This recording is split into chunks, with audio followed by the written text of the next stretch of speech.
Et bonjour à toutes et à tous les amis, j'espère que vous allez bien. On se retrouve ce matin pour une toute nouvelle matinale trading avec énormément de choses à dire très importantes. En effet, hier soir, nous avons eu la clôture mensuelle du mois de juillet sur Bitcoin. Clôture mensuelle évidemment bearish puisqu'on a clôturé sous les 30 000 $. On va parler de tout ça dans cette vidéo. On va faire un point technique fondamental macroéconomique sur les différents marchés, crypto, forex, matières premières, indices.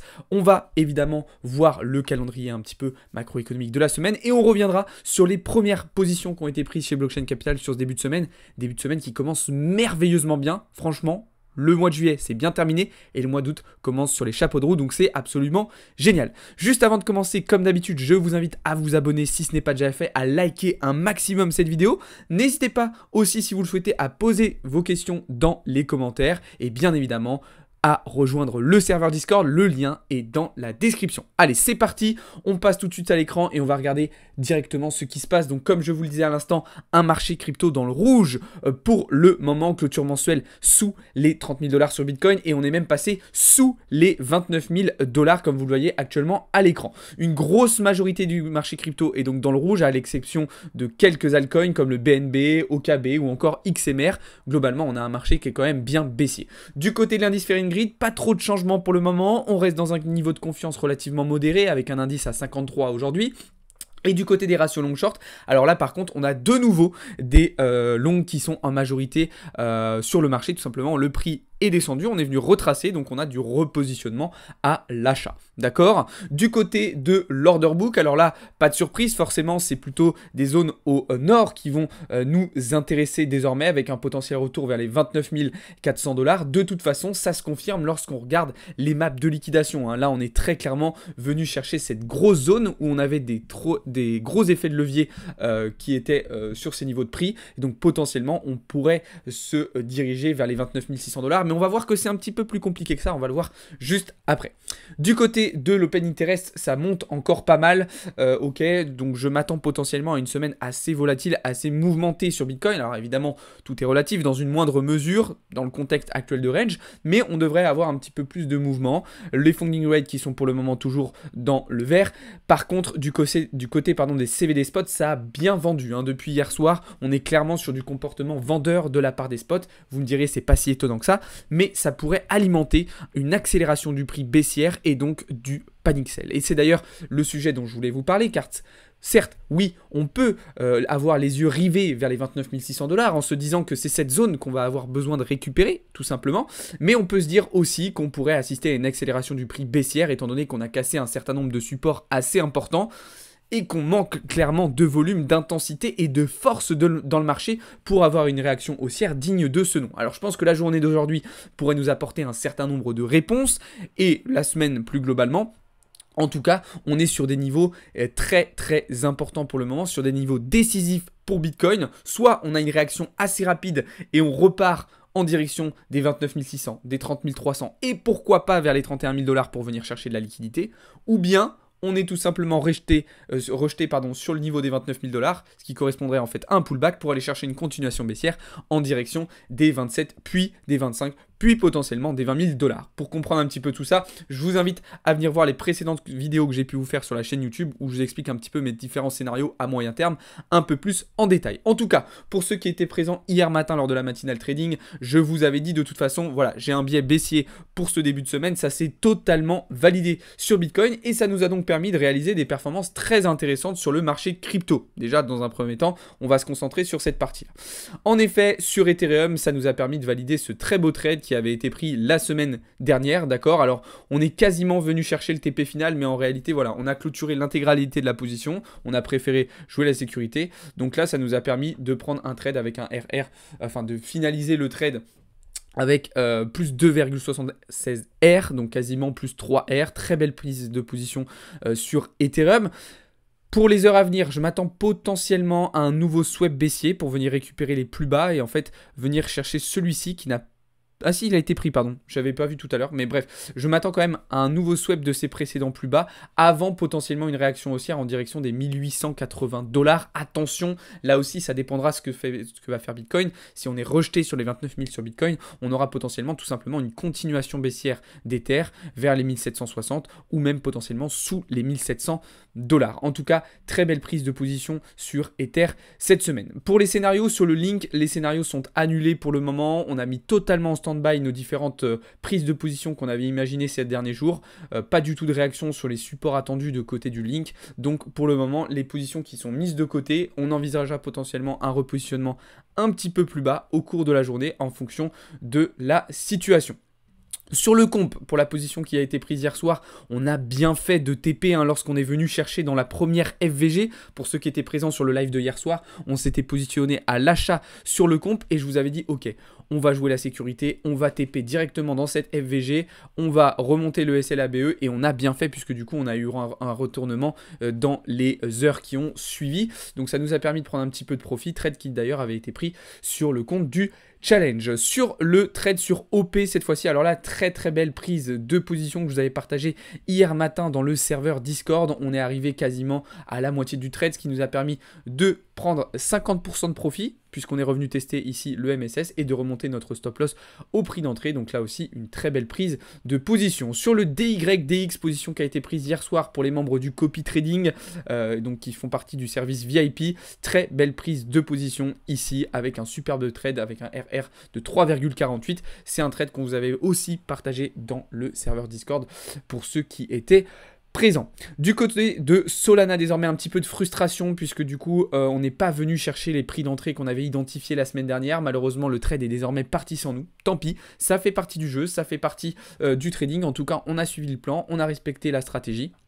Tant pis, c'est comme ça, on va désormais patienter de voir si de nouveaux setups s'offrent à nous. Du côté du XRP, on est toujours aussi flat, il y a eu un petit peu plus de mouvement, mais pas grand chose de très intéressant pour le moment. On attend toujours un retour soit sur le support, soit sur la zone de FVG et les retracements de 50% de Fibo, donc pas tellement de changement pour le moment sur le XRP. J'avais noté cette position la semaine dernière, mais évidemment elle n'est plus forcément d'actualité pour le moment. On va tout simplement attendre de voir ce qui va se passer sur le XRP, étant donné qu'on est très latéral.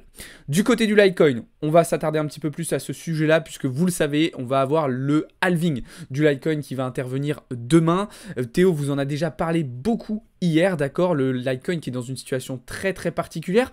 Après avoir réintégré cette zone, cette structure, on aurait pu s'attendre à un comportement plutôt bullish du Litecoin, mais en fait, je pense que ce mouvement de prix a été une simple déviation avec une prise de liquidité pour aller chercher de la continuation baissière par la suite. On le sait, le halving du Litecoin a souvent été un événement baissier pour le cours du Litecoin à court terme, donc potentiellement, on pourrait avoir une réaction baissière dans les prochains jours. C'est pour ça que j'attends potentiellement un petit retest ici de la structure avant d'aller chercher de la continuation baissière en direction des 71 $. Bien évidemment, je précise que tout ça n'est pas du conseil en investissement, les amis.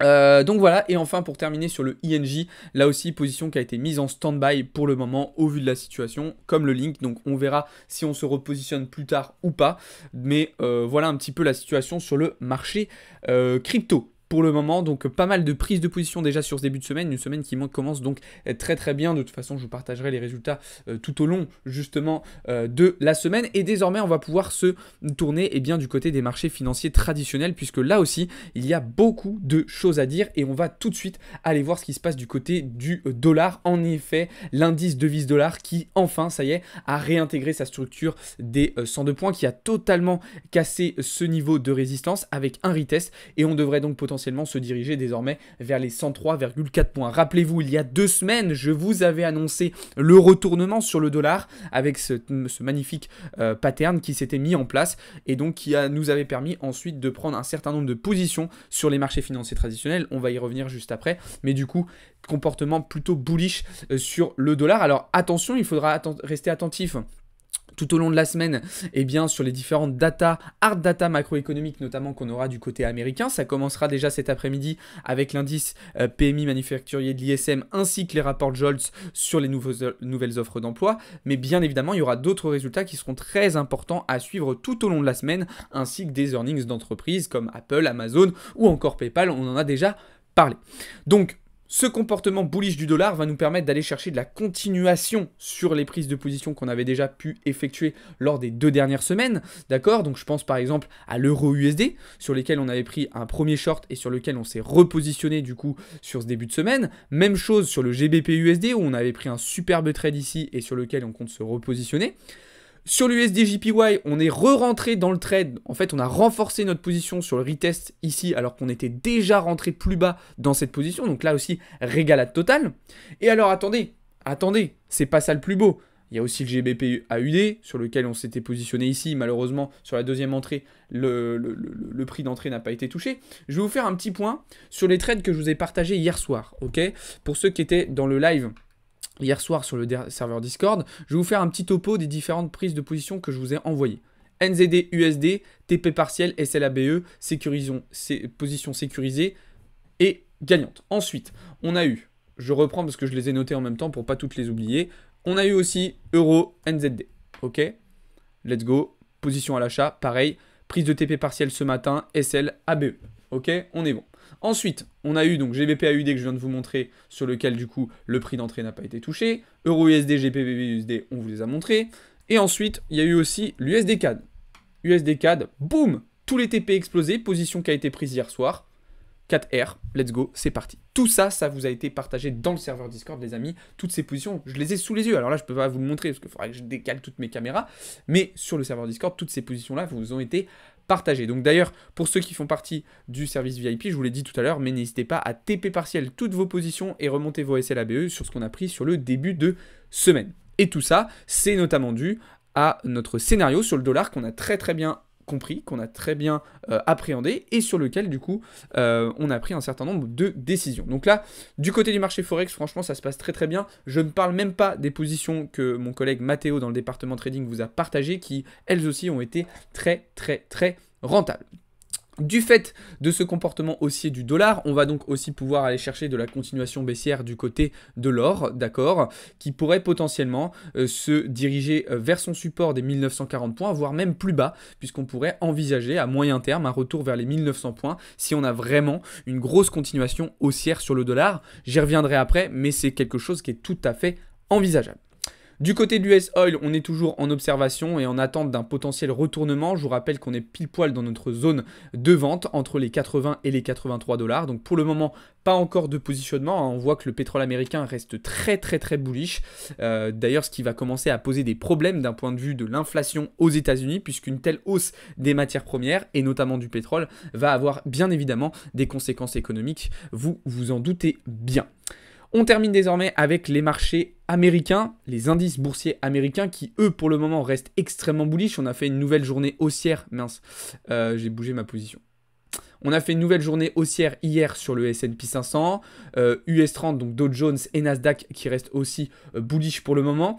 Je m'attends toujours à du retournement de manière imminente. Tous les indices montrent qu'on est clairement sur de la surévaluation, sur de la survalorisation. Il y a un excès de confiance beaucoup trop important sur les indices boursiers américains.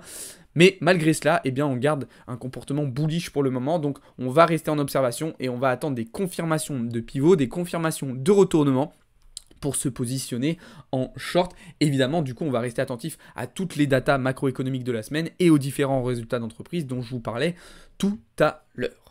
Du côté des indices européens, eh bien c'est la même chose. On a des indices européens qui se portent plutôt bien depuis maintenant environ 2 semaines, même globalement sur l'ensemble du mois de juillet. Vous voyez ici le CAC ou encore du côté de l'indice allemand, le DAX. Même chose, je m'attends là aussi à du retournement au vu des données macroéconomiques qu'on a sur le continent européen. D'ailleurs, je le voyais ce matin, mais la situation en Allemagne qui est en train de se dégrader de plus en plus et à une vitesse exponentielle. Donc voilà, on s'attend encore une fois à du retournement là aussi sur les indices européens. Alors justement, en parlant de ce qui se passe en Europe, eh bien on va pouvoir regarder un petit peu les résultats qu'on a eu ce matin, puisqu'il y a eu des résultats assez importants. Justement, on a eu les résultats des PMI manufacturiers sur l'ensemble de l'Europe. Donc là, on a une diminution de l'activité économique dans le secteur primaire, avec un indice à 42,7 ce matin contre 43,4 précédemment. Donc là, les estimations qui ont totalement été respectées. On a eu aussi, donc, on parlait de l'Allemagne juste avant, les résultats du taux de chômage en Allemagne. Donc là, légère baisse à 5,6%. Donc on fait mieux que les estimations, mais ça reste encore beaucoup trop important. Surtout que l'Allemagne est dans une situation vraiment particulière. Inflation au top, récession économique et taux de chômage encore beaucoup trop important. Donc bien évidemment, tout ça est problématique. Et on a eu d'ailleurs les résultats du taux de chômage sur l'ensemble de l'Union européenne qui se maintiennent à 6,8%. 6,4%, contrairement aux estimations qui voyaient une légère hausse à 6,5%. Donc là, c'est plutôt une bonne nouvelle, même si vous le voyez, ça a eu plutôt un impact négatif sur les indices européens qui ont été baissiers ce matin sur le CAC donc, et sur le DAX. On aura de toute façon tout au long de la semaine des résultats assez importants à suivre aussi du côté européen. Hein. Je pense notamment à jeudi où on aura les résultats des PMI de services sur l'ensemble de l'Union européenne et vendredi où on aura aussi quelques petits résultats importants en France et au Royaume-Uni. Ok, même si bien évidemment c'est les data et les hard data américaines qu'on va surveiller tout au long de la semaine et notamment donc cet après-midi à partir de 16h. Donc cet après-midi, session de trading à partir de 15h dans le serveur Discord, 15h à 17h pour suivre l'ouverture de New York et donc les différentes data économiques de la semaine. Petit résultat du coup, d'ailleurs je viens de me rendre compte que je vous ai partagé un mauvais graphe tout à l'heure dans le serveur Discord puisque je vous ai parlé de l'inflation de l'Union Européenne et je vous ai mis en fait l'inflation en France, donc petite erreur de ma part, je vais aller corriger ça juste après. Ce que je voulais vous montrer ce matin c'était le VIX, du coup l'indicateur de volatilité, vous savez qu'on regarde attentivement en ce moment qui est toujours au plus bas hein, et qui n'arrive pas à passer cette barre des 14 points et donc qui empêche un retour de la volatilité un petit peu plus important. Alors je pense que ce retour de la volatilité en fait pourrait intervenir de manière corrélée à un retournement en fait sur les indices boursiers américains, mais attention, ça pourrait arriver seulement à partir de la deuxième quinzaine du mois d'août. Hein. Je pense que là on va encore faire face à 2 semaines relativement calmes sur les marchés, hein, que ce soit les marchés américains ou même le marché crypto, et qu'à partir de la mi-août on pourrait retrouver davantage de volatilité. Voilà les amis, je pense avoir fait le tour des informations que j'avais à vous partager d'un point de vue technique sur les marchés ce matin. Évidemment, on va discuter un petit peu ce qui se passe du côté de l'écosystème crypto. Théo vous en parlera aussi un petit peu plus en détail. Donc, on a parlé d'un point de vue fondamental du halving du Litecoin, mais moi je vais vous parler des actualités ultra négatives qu'on a en ce moment du côté du Curve. Donc, et son token, le CRV, qui sont en grosse difficulté. Il y a eu des hacks de plusieurs millions de dollars sur les protocoles Curve. Donc évidemment de nouveau un écosystème crypto en grosse difficulté, enfin en tout cas un projet crypto en grosse difficulté. En plus visiblement il y avait des personnes malhonnêtes à la tête de ces différents protocoles et donc malheureusement ça va impacter d'autres protocoles aussi. On a entendu notamment parler du Aave qui va être directement impliqué et concerné dans cette situation, et d'ailleurs le Aave qui a lui aussi effectué une correction assez importante comme vous le voyez ici. Donc soyez prudents sur ce genre de token, faites attention si vous êtes exposé sur ces différents protocoles. L'autre information que je voulais vous partager ce matin, c'est à propos du projet Bald Crypto dont vous avez probablement entendu parler, qui a fait beaucoup de pourri et qui s'est totalement écroulé hein, dans les dernières heures. Donc gros scam, hein, franchement c'est clairement un rug pull. En plus de ça, on a appris que en fait ce projet était directement funded par SBF, Alameda est soutenu par anciennement FTX. Donc en fait voilà, on retrouve les mêmes, on prend les mêmes escrocs et on recommence. Donc vous voyez que malgré qu'on soit en fin de bear market, eh bien on a encore des gens malhonnêtes, on a encore des projets qui scamment, et ça malheureusement il y en aura toujours. Et donc ça me fait dire que à nouveau voilà, il faut maintenir sa vigilance, il faut rester extrêmement prudent vis-à-vis de ce que vous voyez, même s'il y a certains trucs qui peuvent être très attirants parce que vous voyez des chiffres mirobolants. Sachez que voilà, ça cache très souvent derrière des choses qui sont un petit peu plus sombres, donc faites très attention à vous les amis. Encore une fois, Théo vous en parlera un petit peu mieux que moi et un petit peu plus en profondeur, mais je tenais quand même à vous partager ces infos là ce matin. En tout cas, personnellement, je ne suis pas exposé sur ce genre de token en ce moment, d'accord? J'observe un petit peu ce qui se passe, mais pas forcément de positionnement. Voilà les amis, on arrive au terme de cette vidéo. Comme d'habitude, n'hésitez pas à vous abonner, à liker, poser vos questions dans les commentaires et surtout rejoignez le serveur Discord, vous avez le lien dans la description. Et puis je vous invite aussi à aller voir nos autres différentes vidéos. On se retrouve juste après dans le serveur Discord et tout au long de la journée. Merci beaucoup d'avoir été là aujourd'hui les amis. C'était Alex pour Blockchain Capital. Ciao tout le monde.